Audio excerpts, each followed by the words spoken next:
Buenos días, alumnos. Continuamos con las clases de histología y nos toca hablar de lo que es el sistema nervioso central o del tejido nervioso. Para esto empecemos con las generalidades y la clasificación del mismo.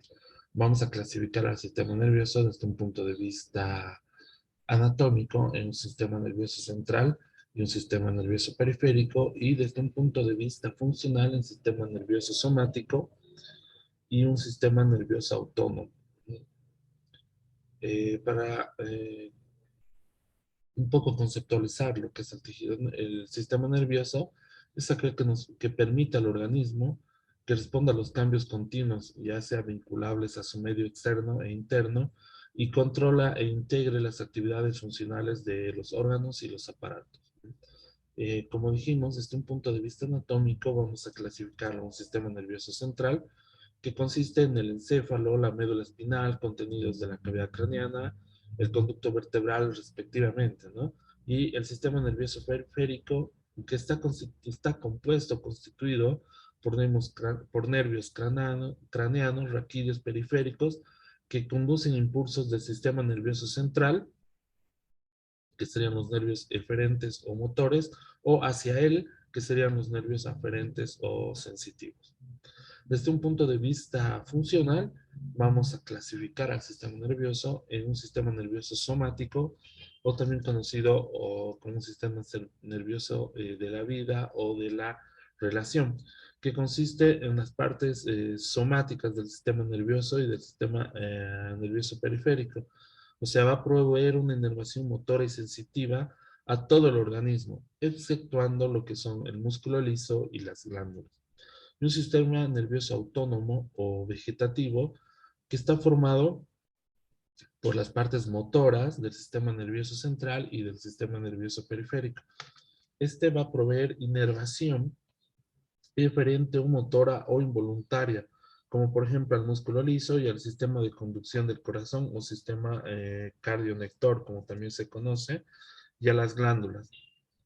También provee inervación aferente sensitiva desde las vísceras, como por ejemplo los reflejos y el dolor. El sistema nervioso autónomo tiene una subclasificación en una división simpática y una división parasimpática. Y actualmente se conoce un tercer componente, que es la división entérica, que es la que está encargada de la inervación del tubo digestivo y puede funcionar en forma independiente a las otras divisiones que acabamos de eh, mencionar. ¿Cómo está compuesto el tejido nervioso? El tejido nervioso está compuesto por dos tipos principales de células, unas que son las neuronas y otras que son las células de sostén. La neurona o célula motora la vamos a conocer o conceptualizar como la unidad funcional y estructural del tejido nervioso, y está compuesta por un cuerpo celular al que lo vamos a conocer como pericarium o también como soma, que va a contener el núcleo y muchas prolongaciones longitudinales de variable tamaño, ¿no? Las neuronas se especializan en recibir estímulos de otras neuronas y en conducir estos mismos estímulos o conducir estos, transformar estos estímulos en impulsos y conducirlos, ¿no? Impulsos eléctricos a otras partes del tejido a través de las prolongaciones que acabamos de mencionar, ¿no? Están organizadas las neuronas en una red como una red de comunicaciones, ¿no? Integrada, en la que es típico que varias neuronas vinculadas a la manera de eslabones o de una cadena participen en el envío de impulsos desde una parte del sistema hacia otra, ¿no? Y las células de sostén son células que no tienen la capacidad de conducir, por así decirlo, son células no conductoras que están en contacto estrecho con las neuronas. En el sistema nervioso central las vamos a conocer a estas células de sostén como la neuroglia o células gliales o glía. Y en el sistema nervioso periférico están representadas por las células de Schwann o leucocitos y las células satélites, también conocidas como anficitos.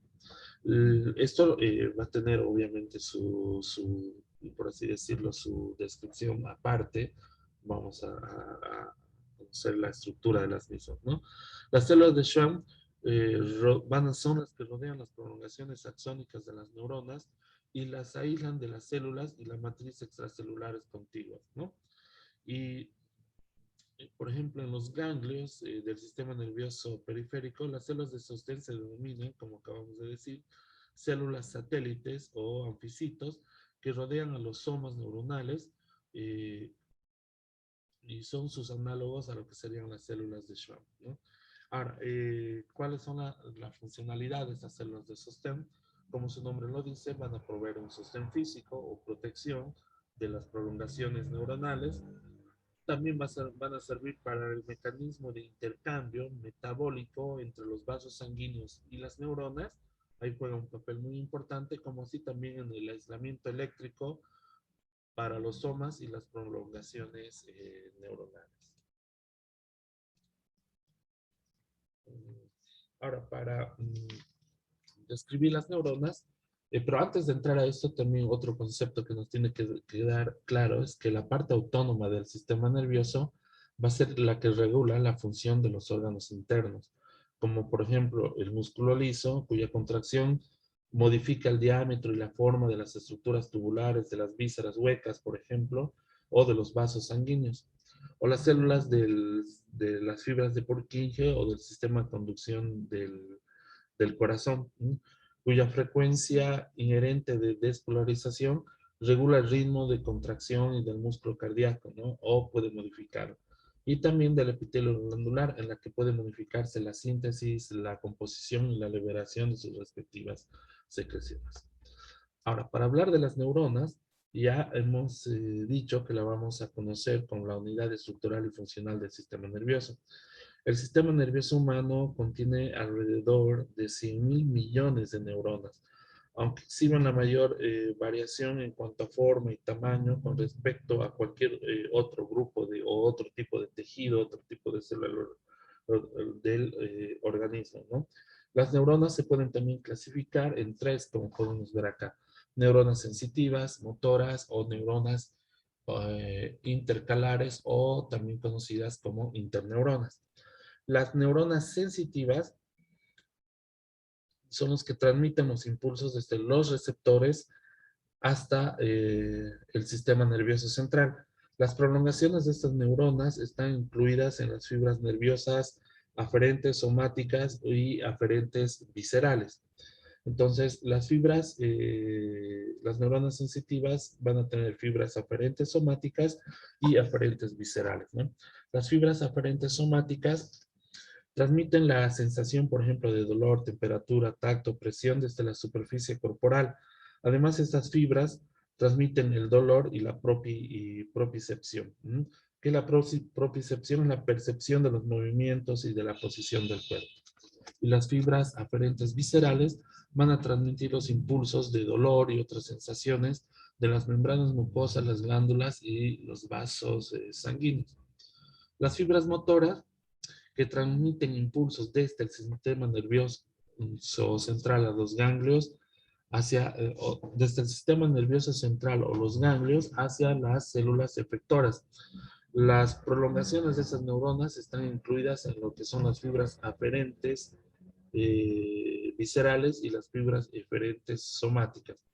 Las neuronas eferentes somáticas envían impulsos voluntarios de los músculos esqueléticos y las neuronas eferentes motoras viscerales transmiten impulsos involuntarios al músculo liso como por ejemplo el músculo liso o de las células del sistema cardionector o de las fibras de Purkinje del corazón. Y las neuronas o interneuronas o también llamadas neuronas intercalares son las que forman una red integrada de comunicación, ya sea entre las neuronas sensitivas y las neuronas motoras. Se calcula que un porcentaje, el 99%, 99.9% de todas las neuronas pertenecen a esta red de integración, ¿no? Este es un gráfico para describir lo que es una neurona motora, ¿no? Acá tenemos las dendritas, el pericardium, o también conocido como soma, Los corpúsculos de Nils,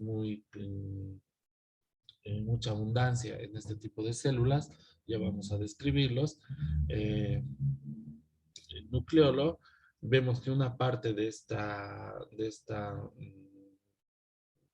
la estructura de esta neurona pertenece al sistema nervioso central, va a tener su axón y sus células de glía como los oligodendrocitos, y otra parte va a pertenecer al sistema nervioso periférico con sus células gliales como las células de Schwann que producen la mielina y donde vamos a encontrar la unión, por ejemplo, en una célula motora neuromuscular.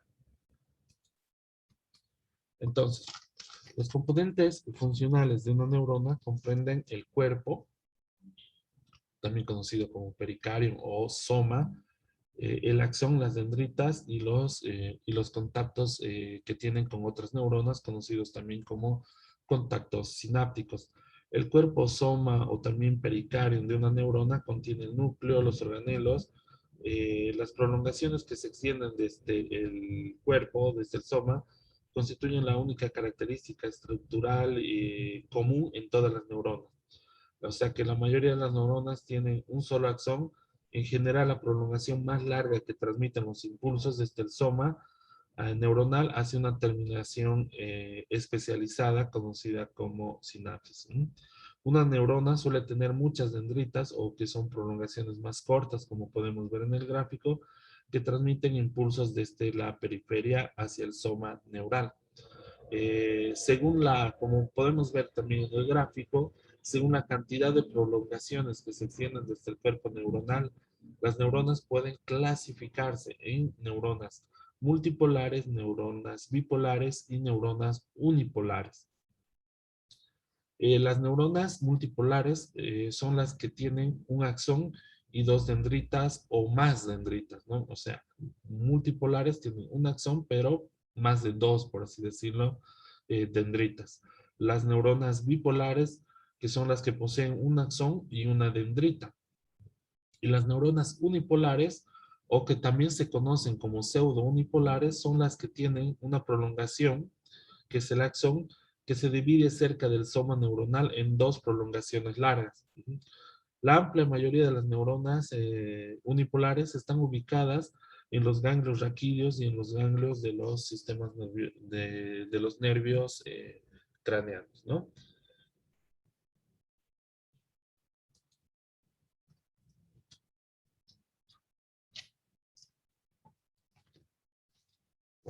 Las neuronas motoras y las interneuronas son generalmente multipolares, ¿no? Las interneuronas constituyen la mayor parte, como habíamos dicho, de las neuronas del sistema nervioso. Los impulsos que se dirigen desde las dendritas hacia el soma y desde este hacia el axón o desde el cuerpo neuronal hacia el axón. Las neuronas sensitivas unipolares, el soma de una neurona sensitiva está situado en un ganglio raquídeo del sistema nervioso central. Una rama axónica se extiende hacia la periferia y la otra hacia el sistema nervioso central. Mm, Las neuronas bipolares verdaderas están limitadas a algunos órganos, como por ejemplo, o algunos tejidos, por así decirlo, como la retina en el ojo y los ganglios del nervio vestíbulo coclear o del octavo par craneal, conocido como el nervio auditivo. En esta gráfica podemos ver un esquema de lo que es la disposición de las neuronas motoras y las neuronas sensitivas, ¿no? Es, entonces, el soma de la neurona motora está ubicada, como pueden ver acá, está ubicada en el asta ventral anterior de la sustancia gris de la médula espinal. El axón que está cubierto de mielina abandona la médula a través de la raíz ventral anterior. Luego forma parte del nervio raquídeo que lo conduce hacia su destino, ¿no? Que podrían ser, como vemos acá, las fibras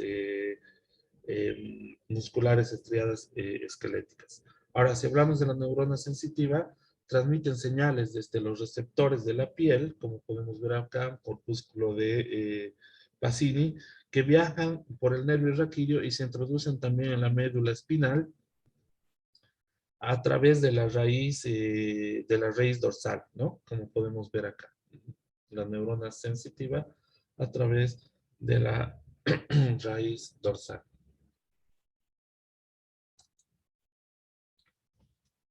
Ahora, para hablar de la estructura del soma de una neurona, podemos ver esta microfotografía. Eh, Esta fotografía es de una región del asta ventral anterior de la médula espinal. La técnica que se está usando es la técnica de azul de toluidina. Entonces, acá son visibles las características que son más típicas de los somas neuronales, ¿no? Como vemos, su nucleolo también prominente, esférico, y una gran cantidad de corpúsculos conocidos como corpúsculos de Nils, ¿no? Entonces, el soma neuronal o cuerpo celular de una neurona tiene las características del cuerpo de las células que sinteticen proteínas, ¿no? Por eso la gran cantidad de estos corpúsculos.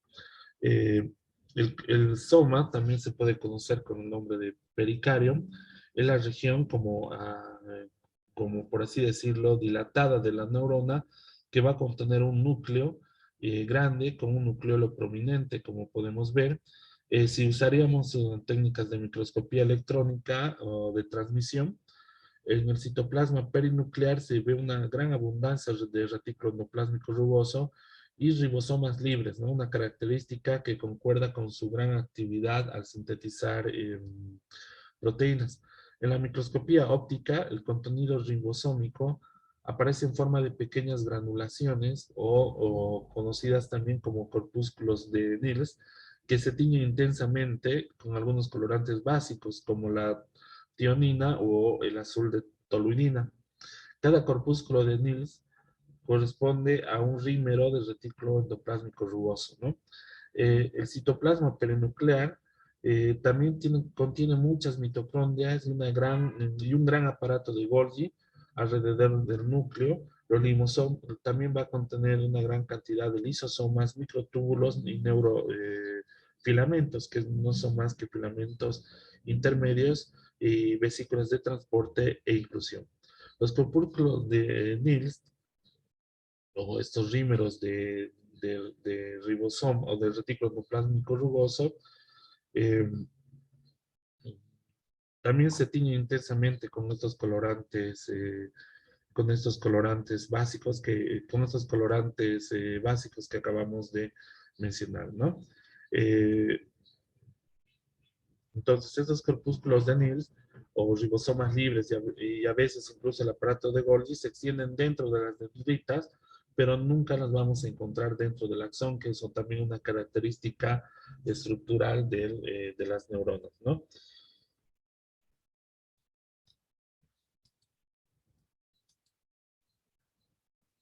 Nosotros tenemos siempre el concepto de que las neuronas no se dividen. Sin embargo, en algunas regiones del encéfalo actualmente se ha reconocido la presencia de células madres nerviosas que son capaces de diferenciarse y capaces de reemplazar las neuronas lesionadas, ¿no? Continuando con la descripción morfológica de las neuronas, vamos a hablar de las dendritas y de los axones. Las dendritas son prolongaciones receptoras que reciben estímulos de otras neuronas o del medio externo, ¿no? Son cortas, múltiples, muy ramificadas, poseen la mayoría de las organelas típicas del pericardio. Hemos dicho que de todas las organelas, ya sean los corpúsculos de Nils, el aparato de Golgi, los podemos ver en las dendritas, no así en los axones. Presentan pequeñas protrusiones en su superficie denominadas espinas dendríticas y reciben impulsos nerviosos de otras neuronas, ¿no? La función principal en sí de las dendritas es recibir la información de otras neuronas y del medio externo y transmitirla hacia el cuerpo o soma neuronal. Los axones es único y largo, es más largo que las dendritas. No vamos a encontrar corpúsculos de Nils, pueden estar rodeados por lo que conocemos como mielina. Presentan microtúbulos, microfilamentos y mitocondrias. Mediante la sinapsis transmiten impulsos nerviosos a otras neuronas, a células epiteliales musculares. En sí, los axones son prolongaciones por así decirlo, efectoras que transmiten impulsos a otras neuronas o a las células efectoras. En sí, la principal función del axón es esta, ¿no? La de transmitir información de manera centrífuga, o sea, desde el soma de una neurona hacia otra neurona o hacia una célula efectora, como por ejemplo la célula muscular. Cada neurona tiene un solo axón que puede ser muy largo. Los axones, eh, hay una división también de las neuronas según los axones en neuronas de Golgi tipo 1, que pueden extenderse más de 1 metro para alcanzar sus dianas o sus órganos efectores, y las neuronas Golgi tipo 2, que generalmente poseen un axón muy corto, aunque un axón puede también dar origen a unas ramificaciones recurrentes del soma, que están cerca al soma neuronal, ¿no? Vamos a hablar de otro componente importante también del tejido nervioso, que son las sinapsis, ¿no? ¿Cómo vamos a conceptualizar las sinapsis? Las sinapsis las vamos a conceptualizar como la comunicación con otras interneuronas o con las células efectoras eh, cuando se transmite el impulso, ¿no? Las sinapsis, entonces, son relaciones de contigüidad especializadas entre neuronas que facilitan la transmisión de los impulsos desde la neurona, que es presináptica, hacia otra, que es postsináptica, ¿no? La sinapsis también se produce entre los axones y las células efectoras o las células diana, como las fibras musculares o las células glandulares, ¿no? La sinapsis entre neuronas se puede la vamos a clasificar morfológicamente en tres, ¿no? A, axodendríticas, que ocurren entre axones y dendritas. B, las axosomáticas, que se producen la unión entre, o la comunicación, por así decirlo, entre axones y el soma neuronal. Y las axoaxónicas, que ocurren entre axones, como pueden ver acá en C. También hay una clasificación en sinapsis químicas y sinapsis eléctricas. Las sinapsis químicas en las, son en las cuales la conducción de los estímulos se consigue por la liberación de sustancias químicas, ¿no? O conocidos también como neurotransmisores desde la neurona presináptica. Los neurotransmisores luego se difunden a través de un estrecho espacio intercelular que separa la neurona presináptica de la neurona postsináptica y de la célula diana, ¿no? También están las sinapsis eléctricas, que son más comunes en otros organismos, sobre todo en invertebrados, y contienen hendiduras y nexos que permiten movimiento de los iones entre células y por consiguiente posibilitan la propagación de una corriente eléctrica. Entonces nosotros vamos a hablar de la composición o de la estructura de la sinapsis química, ¿no? Una sinapsis química típica contiene un botón presináptico, como pueden ver acá en la gráfica, una hendidura sináptica y una membrana postsináptica, ¿no? Y una membrana presináptica y una membrana postsináptica, y también va a intervenir en todo esto, van a intervenir en todo esto las vesículas sinápticas, ¿no? Entonces, un botón presináptico, que es el componente, como su nombre lo dice, presináptico, es el extremo de la prolongación neuronal desde el que se liberan los neurotransmisores. El componente presináptico, o sea, el botón terminal, se caracteriza por contener ¿qué? Vesículas presinápticas, que son estructuras que están limitadas por una membrana. Generalmente se habla de un diámetro de entre 30 a 100 nanomicras, ¿no? Y en cuyo interior se almacenan los neurotransmisores. La hendidura sináptica, como podemos ver acá, es el espacio que también se dice que tiene un diámetro de entre 20 a 30 nanomicrones, que separa la neurona presináptica y la neurona postsináptica o de la célula diana. Y de la célula diana que el neurotransmisor tiene que atravesar, ¿no? Para transmitir el impulso nervioso. Y la membrana presináptica o componente presináptica, también conocido como componente postsináptico, que contiene receptores con los que va a interactuar con los neurotransmisores, ¿no? Este componente está formado por una porción ya sea de la membrana plasmática, de la neurona postsináptica, y se caracteriza por tener una capa de material electrodenso, la densidad postsináptica del lado citoplasmático de su membrana, ¿no?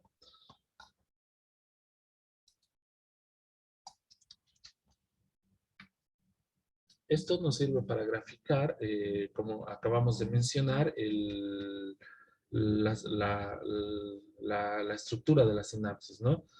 Podemos ver en uno el botón postsináptico que está ubicado en el extremo distal del axón, desde donde se liberan los neurotransmisores. Dos, la hendidura sináptica, que separa el botón presináptico absónico de la membrana postsináptica.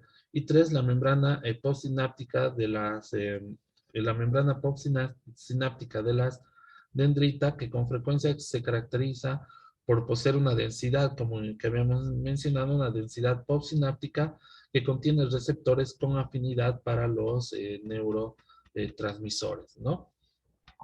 Y acá en A vamos a ver lo que es un esquema o un gráfico en la cual podemos ver la liberación de los neurotransmisores desde el botón presináptico por medio de fusión de vesículas sinápticas, ¿no? Acá es importante acordarnos el transporte mediado por vesículas, ¿no? Y en B podemos ver la ilustración de lo que es el modelo propuesto para la liberación de los neurotransmisores mediante un proceso que se llama porocitosis. ¿Qué es la porocitosis? Es el nombre dado a la secreción, secreción del neurotransmisor que no compromete la fusión de vesículas sinápticas de la membrana presináptica, sino que es mediante el calcio, mediante canales de calcio, la formación de poros en la membrana postsináptica para que se puedan liberar ingresar los neurotransmisores, ¿no? Entonces, en presencia de calcio, las bicapas lipídicas de las vesículas y de las membranas presinápticas se reorganizan para crear un poro, que ese poro va a ser temporal, de más o menos 1 nanomicrón, que comunica la luz de la vesícula con la hendidura sináptica y que permite la liberación de los neurotransmisores. Entonces, eh, para que nos quede claro todo esto, también tenemos que saber qué son los neurotransmisores, ¿no? Ustedes en sus distintas clases van a escuchar hablar y en el transcurrir de los años mucho de lo que son los neurotransmisores, ¿no? En sí, los neurotransmisores son varias moléculas que actúan que han sido identificadas en diversas partes del sistema nervioso. Los neurotransmisores más comunes son, por ejemplo, la acetilcolina. La acetilcolina es un neurotransmisor entre los axones del músculo estriado a la unión de que se va a liberar, por así decirlo, a la altura de las uniones neuromusculares, y también sirve como un neurotransmisor del sistema nervioso autónomo. Las neuronas simpáticas y parasimpáticas y presinápticas y sus efectores liberan este tipo de neurotransmisor. Las neuronas, por ejemplo, parasimpáticas, postsinápticas, al igual que un tipo específico de neurona simpática, inervan glándulas sudoríparas y también secretan este tipo de neurotransmisor. Otros neurotransmisores reconocidos o más comunes, por así decirlo, son las catecolaminas. Entre estos vamos a tener la noradrenalina, también conocida como norepinefrina, o la adrenalina, también conocida como epinefrina, y la dopamina. Estos neurotransmisores se sintetizan en una serie de reacciones enzimáticas a partir de un aminoácido llamado tirosina. También tenemos otro tipo de neurotransmisores como la serotonina o conocida como su nombre químico como 5-dihidroxitriptamina. La serotonina se forma por la hidroxilación y la descarbolización del triptofano, ¿no? Actúa también como un neurotransmisor en las neuronas del sistema nervioso central y el sistema nervioso entérico. También vamos a tener al glutamato, aspartato, glicina, eh, el, el que esos son aminoácidos que también actúan como transmisores en todo lo que es el sistema nervioso central, ¿no? Y así tenemos una serie de neurotransmisores como las hormonas liberadoras hipotalámicas, las encefalinas, el péptido intestinal vasoactivo, las catecolaminas, mejor dicho, las colecistocinina, la neurotensina, y bueno, hay una gran variedad de neurotransmisores que ustedes los van a ir estudiando en el transcurso de estos años. Lo importante es que conozcan cómo se liberan y cuál es la función, o cómo se liberan en las uniones neuronales, como la sinapsis, ¿no?